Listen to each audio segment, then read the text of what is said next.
حضور صلی اللہ علیہ وسلم کا ارشاد ہے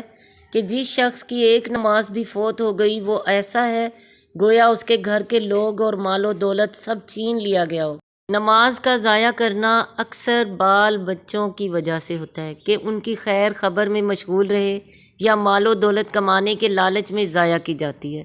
حضور صلی اللہ علیہ وسلم کا ارشاد ہے کہ نماز کا ضائع کرنا انجام کے اعتبار سے ایسا ہی ہے گویا بال بچے یا مال و دولت سب ہی چھین لیا گیا ہو اور اکیلا کھڑا رہ گیا، یعنی جتنا خسارہ اور نقصان اس حالت میں ہوتا ہے اتنا ہی نماز کے چھوڑنے میں ہے، یا جس قدر رنج اور صدمہ اس حالت میں ہو اتنا ہی نماز کے چھوڑنے میں ہونا چاہیے۔ اگر کسی شخص سے کوئی معتبر آدمی یہ کہہ دے اور اسے یقین آ جائے کہ فلاں راستہ لٹتا ہے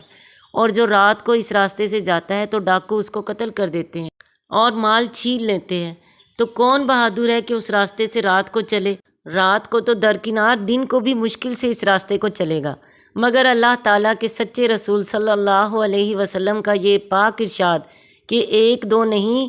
کئی حدیثوں میں یہ وارد ہوا ہے، اور ہم مسلمان حضور صلی اللہ علیہ وسلم کے سچے ہونے کا دعویٰ بھی جھوٹی زبانوں سے کرتے ہیں، مگر اس پاک ارشاد کا ہم پر اثر کیا ہے ہر شخص کو معلوم ہے۔